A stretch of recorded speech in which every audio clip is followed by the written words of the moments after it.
respective governments are working with the mining company on the best methods. Lutsaba lokwembiwa kwemcebo phansi ngalokungekho emthethweni ngilokunyelo khambebili kumhlangano wandvulankulu waseLesotho Samuel Matekane namengameli Cyril Ramaphosa. This is the first time we have such a avian influenza in such a big scale in the province.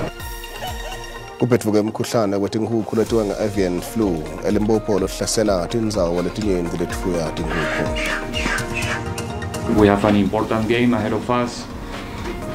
One of the most important this season, if not the most important. Iqembu le-Orlando Pirates lihlose kubuyela etinsukwini talo tekuphumelela njengoba liphokophele kuphumelela umzuliswano wokuqala walomgquzulwano we-CAF Champions League otobe use-Orlando Stadium eSoweto kusihlwa kusasa.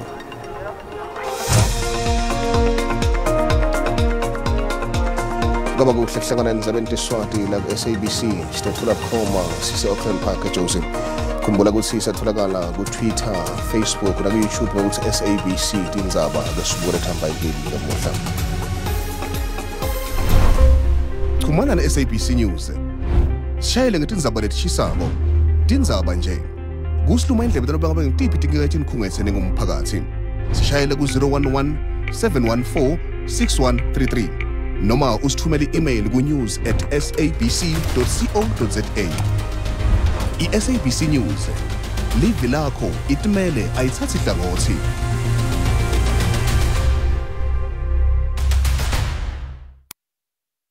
Ku-X akusasuye Twitter njengoba kade kwateka ngaphambilini. Lutsaba lokwembiwa kwemcebo phansi ngalokungekho emthethweni ngilokunyelo khamba embili kumhlangano wandvulankulu waseLesotho Samuel Matekane namengameli Cyril Ramaphosa.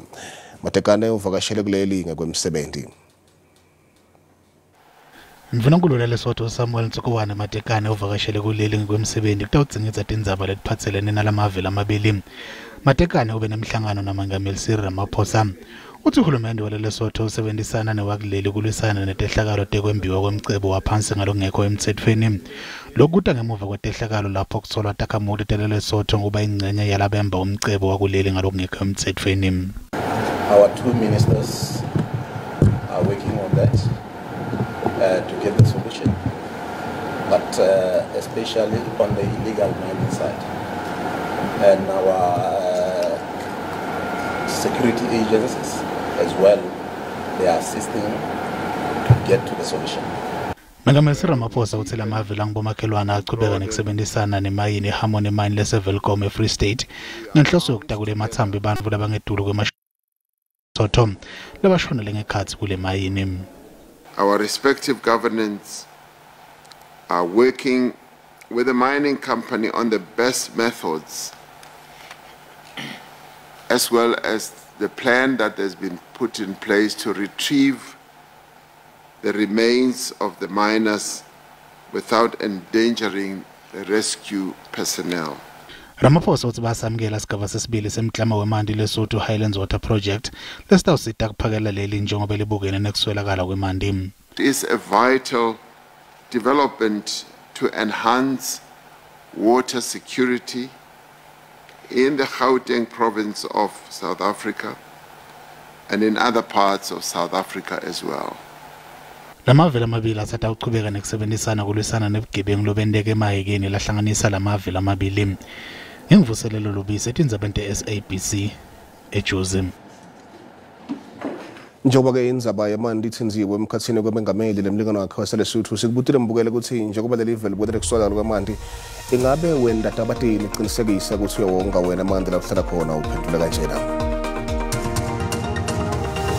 Ukonga amanzi ngigeza ngamanzi aseshawela ngigeza ngamanzi asebhavini. Uma ngiwasha amazinyo ngiwasha ngamanzi asenkomishini angiwashi ngamanzi asempompini. Uma ngabe ngiwasha imoto ngiwasha ngamanzi asebhakedeni angiwashi ngamanzi epayipi. Ngungakanjalo kamanzi mina. Ukuthi umpompi makade bengusebenzisa ngiyawuvalisisa kungabi khona amanzi amoshekayo. Uma ngigeza ngisebenzisa indishi, uma futhi ngiphuza empompini ngisebenzisa inkomishi angiphuzi ngesandla ngoba mawuphuza ngesandla kuba namanzi amaningi amoshekayo. Angasebenzisa kanjani fana nemoto ngigeza nje namanzi ngigeza ngamanzi mabaqeda kwenze washing thatha amanzi ngigeza ngawo imoto. Ukonga amanzi mkhathi ukuthi ube nojojo ufake igata mangabe kuna imvula lamanzi emvula angena lapha kuJojo uzokwazi ukuthi uwasebenzise ukunisela. Ngiyenze sure ukuthi impompi ihlala ivaliwe ngiye empompini ngoba nakho sengazi ukuthi ke ngizodinga amanzi yilokho nje engizama ukuthi ngigweme ngakho. Ngiyehlisa kunisela ingazi kakhulu nokuwasha imoti. Nangabe ngicethile wasebenzisa lapho lebengiwasebenzisa khona ngibona ukuthi sengithe isidingo nawo ukuthi ngingaqhubeka futhi ngiwasebenzise ngiyawavala. Lona ngombono wembukeli iSABC etethweswa ukuthi phendulela ngawo. Ayaqhubeka ngena emavenduduto kulandzela kushona kwesishikashiki lebakathe silwisane nelibandlululo lesaphinze saba lesekela indvodeta ngaphandle kuleli azes. Phakathi bekadza lilunga lephalamende aphinze alisekela indvodeta ngaphandle emkhatsini kweminyaka wa-1994 kuya ku-2008. Amaqembu epolitiki achaze phakathi njengendvodza lebekadze inikele kwakhiweni kwesive emalungelo eluntfu nekuthula kumave emhlaba. By the passing away of one of our veterans, Comrade Aziz Bahad, who served in this country by excellence.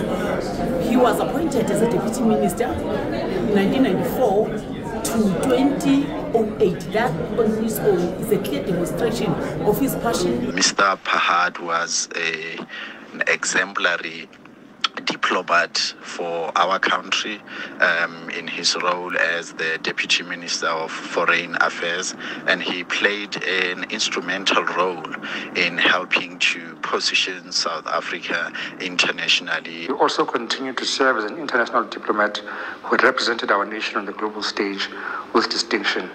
He was also involved in negotiations during the 1994 process between the ANC and the predecessor of the Freedom Front Plus, the Afrikaner Volksfront. His love of Afrikaans literature proved to be very useful in early talks with Afrikaner leaders.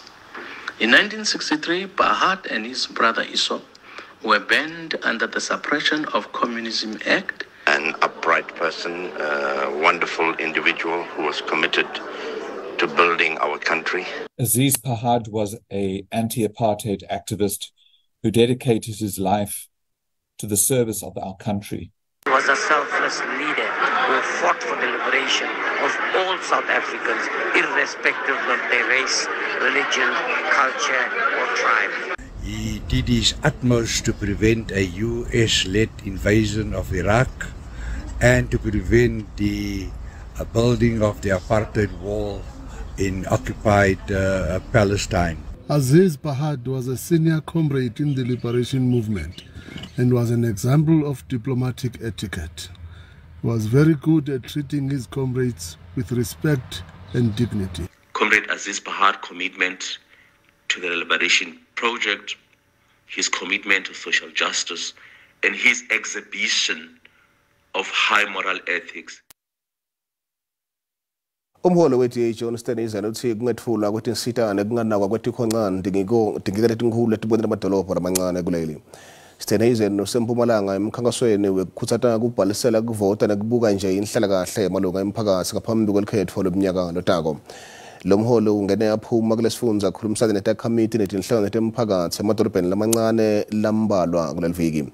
Lithimba le-SABC likhulumisana nomholi eBelfast.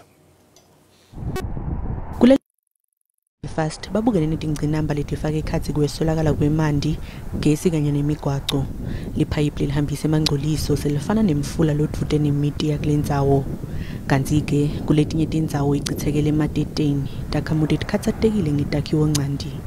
The water treatment plant is always broken. Extension 2 and 3, they sometimes go 7 days without water. We need to take hands and change our environments, change our leaders. Change those that make it impossible for South Africa to move forward. I brought my business to this town of Belfast 22 years ago. At that time it was a thriving small company.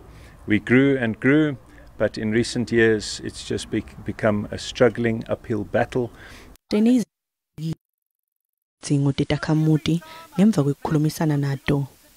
Municipalities have completely failed to keep up with maintenance on infrastructure. Many towns now have drinking water that's not drinkable, and have electricity outages and electricity problems, which really affected the local economies quite badly. Steineze uthi inhloso yabo ukukoleka emavoti lamanyenti emadolobheni lamancane njengoba balungiselela lukhetho lweminyaka lotako. Sekutfolakele itigameko temkhuhlane we-avian flu kumiklamo lesihlanu yokufuya tinkukhu eLimpopo. Litiwe tekulima kulesifundza lithi kwanyalo letigameko letibikiwe tisesigodzini sase-Waterberg. Kusenjalo bafuyi basakhasa bakhasetekile ngekulahlekelwa inzuzo ngenxa yalomkhuhlane. Umfuyi wetinkukhu losafufusa Patricia Manso solo kuleli bhizinisi letinkukhu kusukela ngeminyaka wa-2021 losomabhizinisi ungulomunye walaba kulemboni labalingedwe kakhulu ngumkhuhlane lowatiwa nge-avian influenza lohlasele kuleli kulamaviki lencile. Lo mfuyi wetinkukhu bekangacabangi ngalesifo lesifana nalesi nakanjena kulemboni yetinkukhu. We didn't know that we will be hit by the avian flu like this. We have been running and everything has been smooth. So just all of a sudden, then we are hit now by the avian flu. Ibhizinisi yamanso itsikametekile ngoba akasatholi kahle manjwele lapho abewathola khona. When you look at it, it's actually something that has affected us countrywide, because you have one supplier and all of a sudden you now start looking for other suppliers, similar suppliers that can. The province is that we have 5 farms, poultry farms, which have tested positive for H7 in the province. All these farms are in the Waterberg district. Bakhiciti betinkukhu nabo bakhuthetwe ukuthi baqaphelisise nabathenga imikhicido emaplazini. Kwanyalo nangabe bafuyi banekusola ukuthi tifuyo tabo tinalomkhuhlane tingabika kulabasemagunyeni labafanele. This is the first time we have such a avian influenza in such a big scale in the province. Kubulewe tinkukhu letingetulu kwetigidzi letimbili imitamini ukukhalima kwanza kwalomkhuhlane. Lokhu ke kuvete kwesaba nekwesolakala kwemikhicido yetinkukhu nekwenyuka kwentengo yato. Abantu uthola lusito lamahala lwetempilo esitimeleni esibitwa ngephelaphepha se-Transnet lesigalekise eLichtenburg eNorthwest.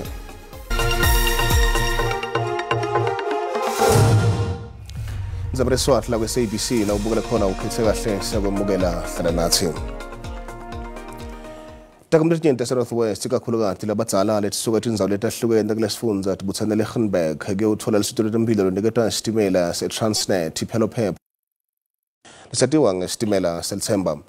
Takamletinyente tindzawo letisemakhaya kulesifundza techubeka nekudonsa matima ekutholeni lusito lwetempilo lukhetsekile njengoba kunekuswelakala kwabodokotela. Lesitimela siniketa lusito lolufaka ekhatsi kwenta luhlolo lwetifo kuniketa imithi yetifo letingoti letfaka ekhatsi ishukela umdlavuza ne-high. Tidzingo letimcoka tetemphilo letfaka ekhatsi kwelashwa kwemehlo ematinyo kanye nokuhlolelwa tifo letimahlala khona tiyatfolakala kuphelaphepha lokanekiso Northwest kwanyalo. Sophia Malefo leminyaka lengama-74 uthi bengakhona ukusitakala phindze eswele imali. It's about 5 months. Uthi sekulithuba engaboni kakuhle ngamehlo weva ukuba kukho uloliwe eLichtenburg weza. Lesinye isigulane lesineminyaka lengama-70 mzimeni sezila sesetfuleka umthwalo. Uthi uzokuhlola amehlo akhe wayekhe wahlolwa wanikwa ispectacles kodwa kwakukudala ngoko. Lichazile ke nelitiko letempilo ngokuhluleka kwalo kuhlangabetana netidzingo tekuhlinzwa kwebantfu. There are issues we call as elective operations. It's an operation where if we say to you, we will perform the operation in June. Between now and June, you are not going to die. Litiko letemabhizinisi embuso lithi kuyadzingeka ukuthi kube netinhlelo etifana leti tinkampanini tembuso. And to reach even those who are in their homes in Tindzaba to know that the train is here until the 9th of October. If you have an opportunity, please come and check. Lesitimela sephelaphepha sitawube liChenbeke amaviki lamabili.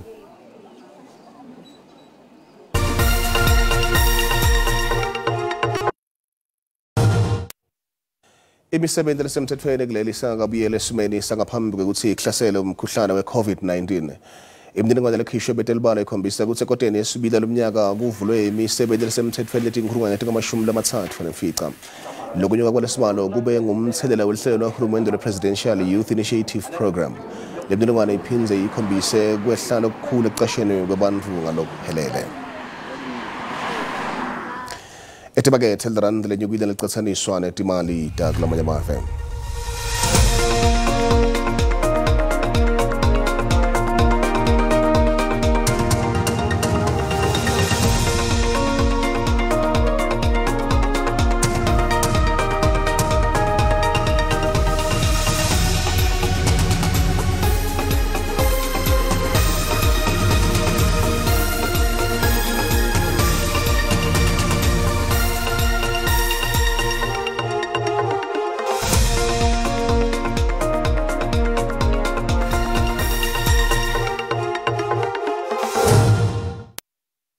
Le Orlando Pirates ihlose ukuchubeka nokuphumelela imidlalo yayo ku-CAF Champions League Orlando Stadium kusasa kusihla.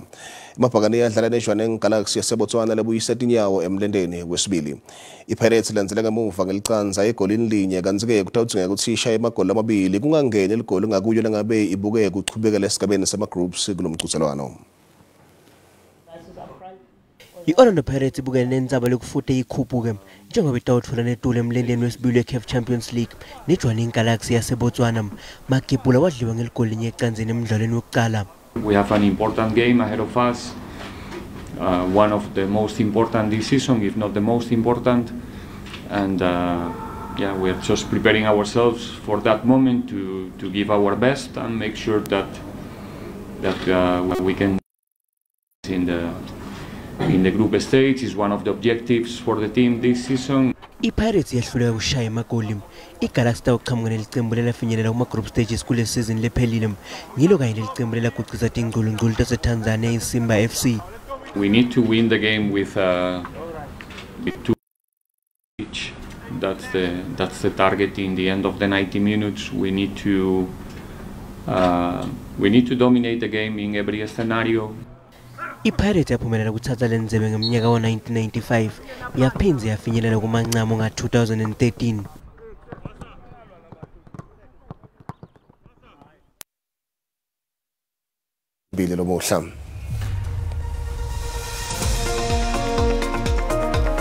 Our respective governments are working with the mining company on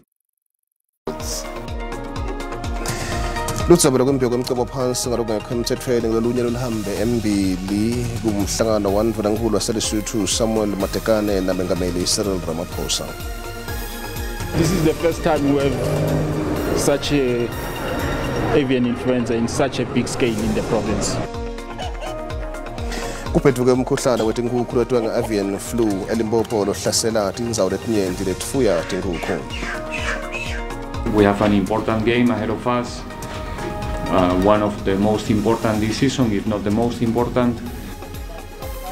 Liqembu la-Orlando Pirates lihlose kubuyela etinsukwini talo tekuphumelela njengoba liphokophele kuphumelela umzuliswano wekuqala walo mqhudelwano we-CAF Champions League utawube useOrlando Stadium eSoweto kusihlwa.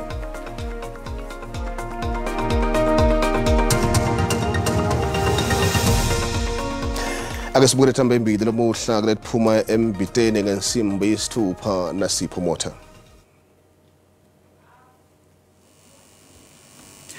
Lishonile Stumo, lishonile mbukeli ekhathi kweTindzaba langadlinzela umlaleli ehlelweni. Siyabe sikhulumisa nobe sibe sikhuluma kabandi ngenzima ledlalwe ke kunasi shikashiki semzabalazo Aziz Pahad ngethuliwa logo umholi wenhlangano ye-DA John Steenhuisen uvakashele isifundza seMpumalanga nalapha semkhankasweni wekhuthata ke bantu bakulesifundza ukuthi ke babhalisele kuyovota elikhethweni ke lomnyaka lotako. Ngethuliwa logo ke mlaleli siyakumema kwekuthi usithumelele umbono wakho ngisebenzisa iWhatsApp voice note kuna inombolo lethi 065 637 9958 065 637 9958. Angibonge kakhulu ke Stumo ngiko lesikuphethe ke namuhla ehlelweni letiphuma embiteni kulikwala FM. Sibonga kakhulu uSimothene. Nabandile nayiphela sonto seyisukile noma seyisonzele sina sakulinzela esimeni selitulo. Kuhlobe kakhulu babe simo selitulo sibona ngathi ngihle namuhla ke ufa nje bonakala ngathi ke na nemaflek ngidindzawo lokusho ukuthi kuyabanza letinye indzawo kanti ke lapha esifundeni sethu esikhuluma tonke bonakala ngibhebhethayo kwemlilo emadlelweni letinye indzawo. Asithola lokuphelele emva kwetolo. Siyabonga. Nilaba kithi Tindzaba ete taphela sikhathi kuphela sikhona kusasa ngesikhathi sifana kwenzaweni lelifanako akube ilanga lelihle noma ubusuku lobuhle sale kahle.